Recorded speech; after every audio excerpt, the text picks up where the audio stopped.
হরে কৃষ্ণ। সুধী ভক্তমণ্ডলী, দণ্ডবোধ প্রণাম। আজকে গল্প শোনাবো গঙ্গা স্নান কিভাবে করতে হয়। আমাদের এই মায়াপুরে বলুন, মায়াপুরের এই গঙ্গার এই পাটা তো মায়াপুর, সে এই মায়াপুরের ঘাটগুলোতে বলুন আর নবদ্বীপের ঘাটগুলোতে বলুন, সচরাচর প্রতিনিয়ত কেউ না কেউ মরে।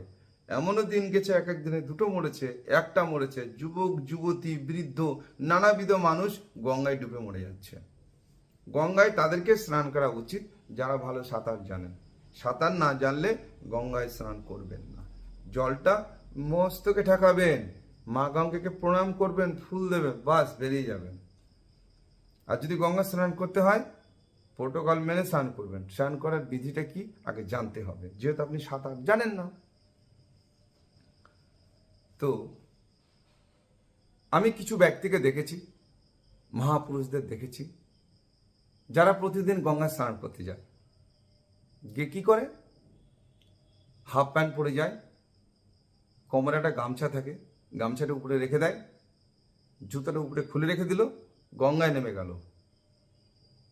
1.5 ঘন্টা থেকে 1 ঘন্টা থেকে, ঠিক নাই, বাচ্চাদের নিয়ে যুবক যুবতী বৃদ্ধ বাচ্চা সবাই দলবদ্ধভাবে গঙ্গায় নেমে গেছে, গঙ্গায় স্নান করছে, খুব চিৎকার চেঁচামেচি করছে, হাসাহাসি করছে, বড় উঁচু জায়গা থেকে ঘন ঘন লাফ মারছে, সাঁতার কাটছে, মানে অরাজকতা সৃষ্টি করে ফেলেছে। মা গঙ্গা পতিত পাবিনী গঙ্গা, সুরধনী গঙ্গা, পুণ্যবাহিনী গঙ্গা। মা গঙ্গা কেন এসেছে,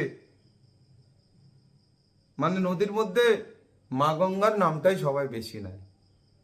যেখান থেকে আসলো, এখান থেকে আসলো, গঙ্গা গঙ্গা বলে গঙ্গা জল মাথায় ঠিকালো। হে মাতে, তোমার জল স্পর্শ করে আমি পবিত্র হব, তোমার জলে অবগাহন অন্তিমে নিজেকে পবিত্র মনে করব, পুণ্যবান মনে করব। এই হচ্ছে ভাব। কিন্তু এরা সেটা করছে না, গঙ্গায় নেমে সাঁতার কাটছে, খুব চিৎকার চেঁচামেচি হচ্ছে, ঘটনাটা দেখছি।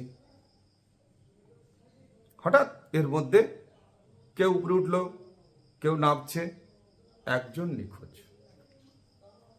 কেউ দেখলো না, যে দেখলো ধরো ধরো ধরো ধরো ধরো, ডুবে যাচ্ছে। নানাবিধ ঘটনা আমিও দেখেছি।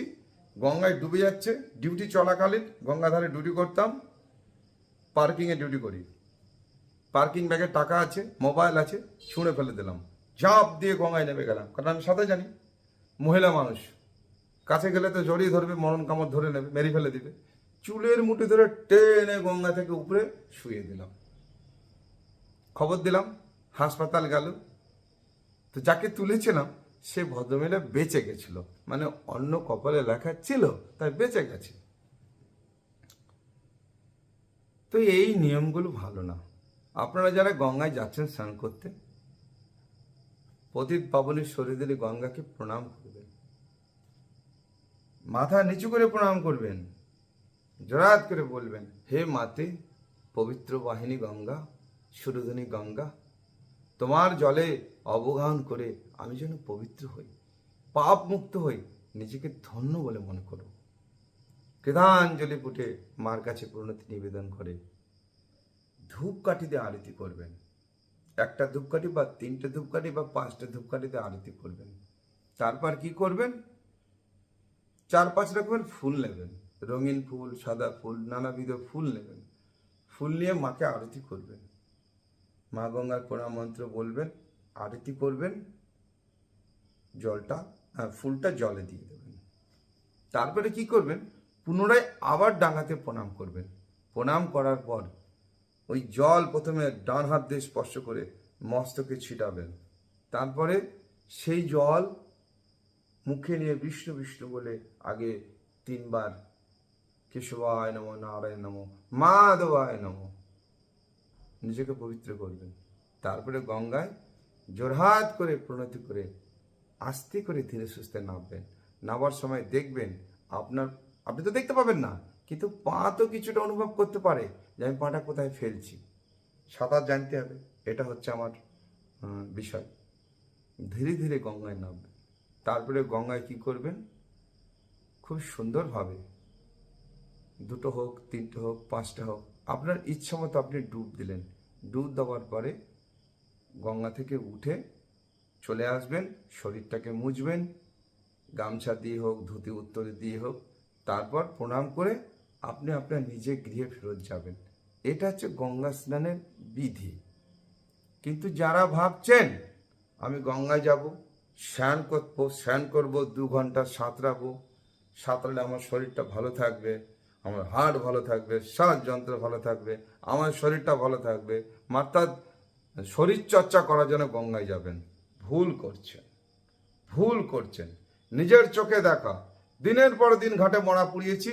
এক ব্যক্তি বিদেশি গঙ্গা স্নান করত, গঙ্গার ঊর্ধ্বমুখে সাঁতার কাটত, মানে স্রোত বইছে দক্ষিণে, দক্ষিণে গঙ্গার অববাহিকা, আর উনি উত্তর দিকে সাঁতার কাটতেন স্রোতের উল্টো মুখে। অনেক দিন দেখেছি সাঁতার কাটতে, অনেক দিন দেখেছি সাঁতার কাটতে, দেখেছি, যে চোখে দেখেছি।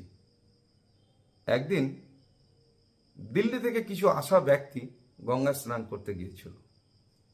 তার মধ্যে একটা যুবক যে ঘাটে স্নান করে সে ঘাটে স্নান করে নিয়ে দূরে একটা জায়গায় স্নান করার জন্য গিয়েছিল।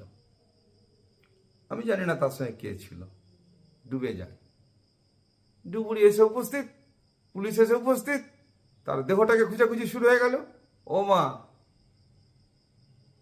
সেই ব্যক্তিকে খুঁজতে খুঁজতে সেই ব্যক্তিকে পেল না।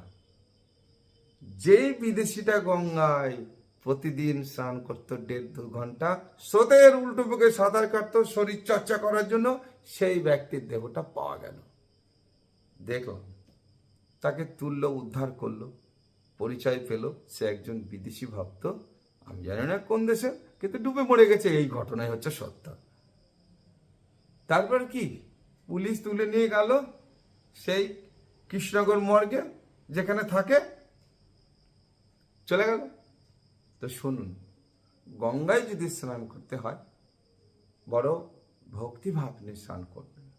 কখনো নিজের শরীর চর্চা করার জন্য গঙ্গায় 2 ঘন্টা সাঁতার কাটবো এই মনোভাবটা নিয়ে করবেন না। কারণ মা গঙ্গার জীবনীটা অবশ্যই বলবো, মা গঙ্গা সম্বন্ধে আগে জানবেন। আবেগের বশে কখনো কারু প্রশংসা করবেন না।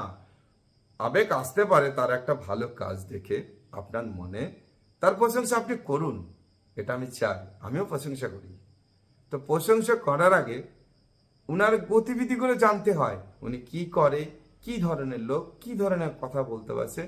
তো মা গঙ্গা যেই দিন ভগবত ধাম থেকে ভগীরথের তপস্যার সিদ্ধি লাভে এসেছিল, শেষ অব্দি ঘটনাগুলো শুনবেন। তো গঙ্গায় যখন স্নান করবেন ভক্তি ভরে, উপদেশ দেওয়ার মতো আমার ক্ষমতা নেই, কিন্তু যে ঘটনাটা দেখেছি আমি সেটাই বলবো। কৃপাপূর্বক বিধি নিয়ম মেনে আপনারা স্নান করবেন। আর যে সাঁতার জানেন না, না স্নান করবেন না, ওই যে বলে দিয়েছি ওইভাবে। ওকে, হরে কৃষ্ণ। সাক্ষাৎ জগন্নাথ বর্মন, গল্প কথায় জগন্নাথ বর্মন আমার চ্যানেলের নাম। হরে কৃষ্ণ।